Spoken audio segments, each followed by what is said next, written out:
तो दोस्तों स्वागत है आप लोग का Q&A विद सत्यम में। दोस्तों उत्तर प्रदेश पुलिस के लिए दोस्तों मैं यूपी पुलिस के लिए दोस्तों संविधान के क्वेश्चन लेकर आया हूँ, जो आपके मोस्ट इम्पॉर्टेंट आपके भाग जो बार बार आपके पूछे जाते हैं, भाग और आपका अनुच्छेद जो आर्टिकल आपसे बार बार पूछे जाते हैं। तो मोस्ट इम्पॉर्टेंट सारे आर्टिकल जो आपके बार बार पूछे जाते हैं और सारे भाग, तो वो सारा कुछ मैं लेकर आया हूँ इस वीडियो में। तो ज़रूर आप वीडियो पूरा देखना और आपको इससे एक क्वेश्चन आपका जरूर संविधान से आपका जरूर क्वेश्चन आपको मिलने वाला है। तो चलिए दोस्तों इसको स्टार्ट करते हैं। अगर चैनल पर नया है तो आप चैनल को सब्सक्राइब कर लीजिए। इस पर आपकी यूपी जीके मतलब यूपी पुलिस की जीके और हिंदी आपकी तैयारी कराई जा रही है, तो जरूर एक बार आप चैनल पर विजिट करके देखिएगा। चलिए दोस्तों स्टार्ट करते हैं। अब अपना जो भाग एक है, भाग एक में क्या आपका संघ और उसका क्षेत्र, तो भाग एक में आपका संघ और उसका क्षेत्र आता है। तो इसका जो आर्टिकल आपका रहेगा अनुच्छेद 3, तो ये आपका इंपॉर्टेंट है। तो चलिए देखते हैं अनुच्छेद 3 में क्या है। नए राज्यों का गठन और मौजूदा राज्यों के क्षेत्रों, सीमाओं एवं नामों में परिवर्तन, ये आर्टिकल 3 आपका कहता है। कौन सा? जो भाग एक में आपका अनुच्छेद 3 है, नए राज्यों का गठन। तो आपसे पूछ सकता है नए राज्यों का गठन कौन से भाग में होता है, तो आपको बताना ये आपका भाग एक में होता है। और आर्टिकल भी पूछेगा तो आर्टिकल आपका कौन सा 3 रहने वाला है। चलिए आपका नेक्स्ट आर्टिकल देखते हैं। नेक्स्ट आर्टिकल है आपका भाग 2। भाग 2 आपका ये आर्टिकल नहीं दोस्तों, ये भाग है आपका, भाग आपका 2। भाग 2 में क्या है आपका नागरिकता है। क्या दोस्तों? भाग 2 में आपकी नागरिकता है। तो चलिए नागरिकता देखते हैं। इसका आर्टिकल आपका 8 में क्या, भारत के बाहर रहने वाले जो भारतीय मूल में कुछ व्यक्तियों को नागरिकता का अधिकार है। तो ये आपका जो नागरिकता का अधिकार है जो आपको भाग 2 में है आर्टिकल 8 के तहत। कौन सा? भारत के बाहर रहने वाले भारतीयों के मूल कुछ व्यक्तियों के नागरिकता का अधिकार है। इसके बाद आपका इंपॉर्टेंट आर्टिकल 10 रहने वाला है अनुच्छेद 10। इसमें क्या, नागरिकता के अधिकारों का निरंतरता क्या है, नागरिकता के अधिकारों की निरंतरता। आप डायरेक्ट आपसे क्वेश्चन पूछता है नागरिकता के अधिकारों की निरंतरता कौन सी आर्टिकल में दी हुई है, तो ये आर्टिकल आपका 10 है। अगर भाग पूछता है तो भाग आपका कौन सा? भाग 2 है। चलिए अगला आर्टिकल देखते हैं। अनुच्छेद आपका 11 क्या कहता है? संसद कानून द्वारा नागरिकता के अधिकारों को विनियमित करती है। तो ये आपको आर्टिकल 11 में दिया गया। चलिए नेक्स्ट अगला देखते हैं भाग 3। अब भाग 3 तो काफ़ी मोस्ट इम्पॉर्टेंट है।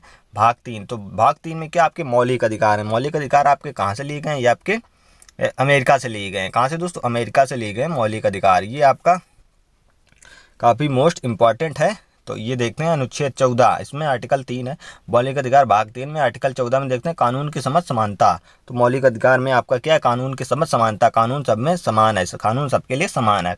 आर्टिकल 15 में क्या कहता है? धर्म, मूल, वंश, जाति, लिंग या जन्म स्थान के आधार पर भेदभाव निषेध है। मतलब कोई धर्म के मूल, वंश या जाति, लिंग या जन्म के स्थान पर या उससे भेदभाव नहीं कर सकता। ये आर्टिकल आपका 15 कहता है। चलिए अगला देखते हैं।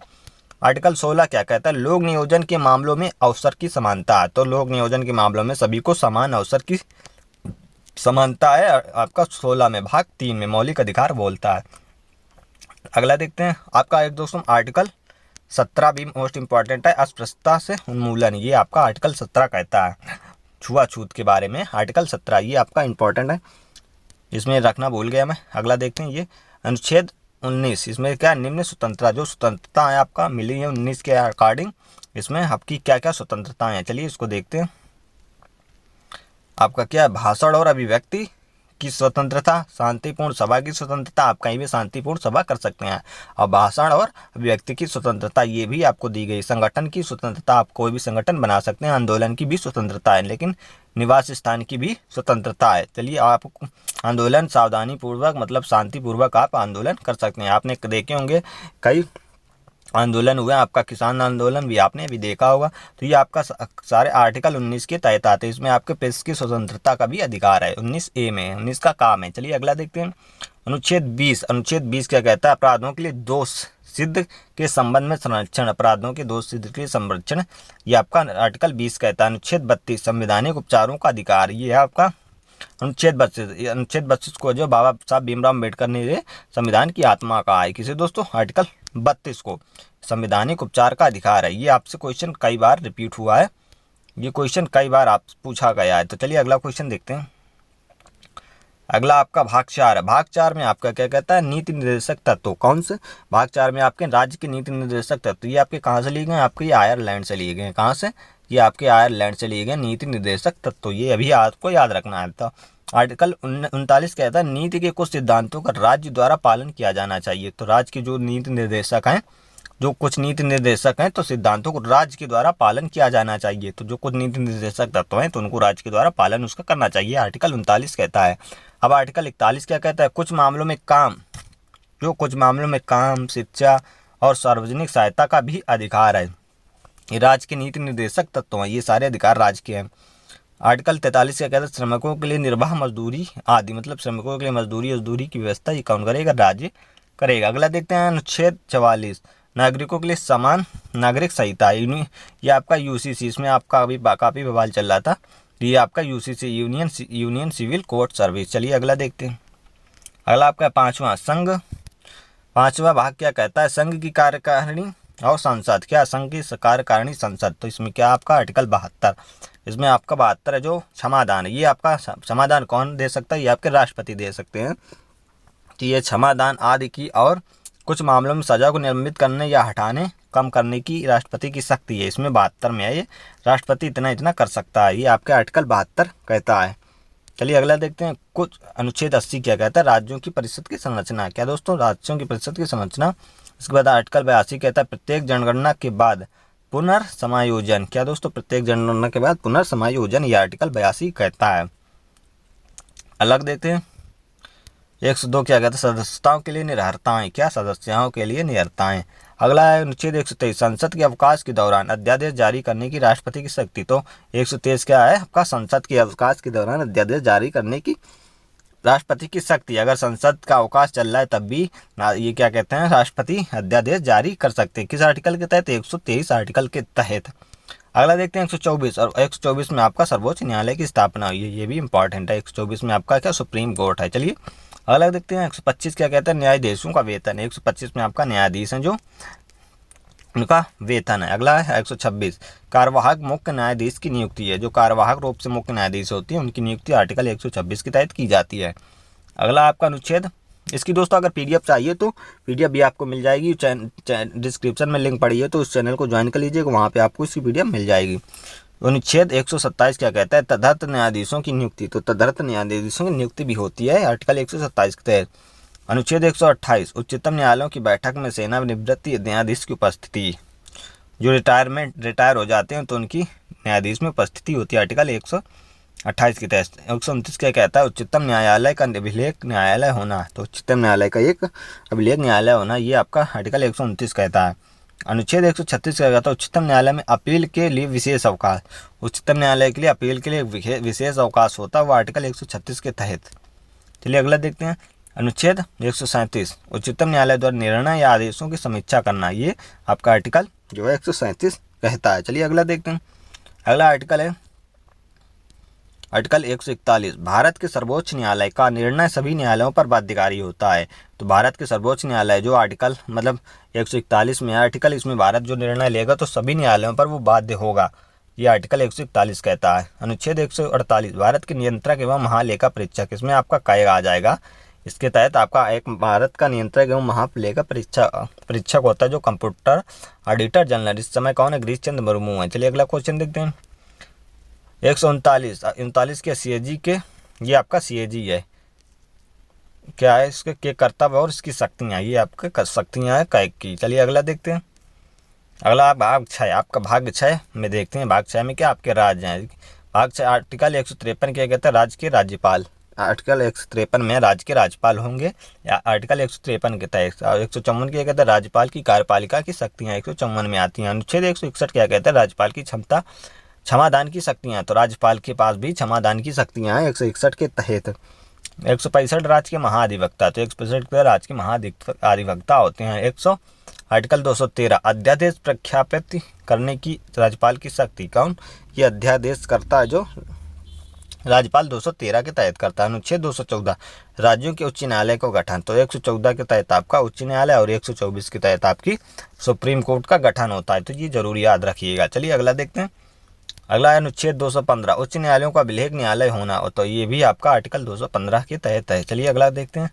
अगला आर्टिकल है 226, कुछ रिट जारी करने की उच्च न्यायालयों की शक्ति, तो कुछ रिट जारी करने के लिए उच्च न्यायालयों की शक्ति है आपकी 226 आर्टिकल के तहत। चलिए अगला देखते हैं। अनुच्छेद 233, जिला न्यायाधीशों की नियुक्ति, तो ये किसके तहत आता है, 233 के तहत है, जो जिला न्यायाधीशों की नियुक्ति होती है।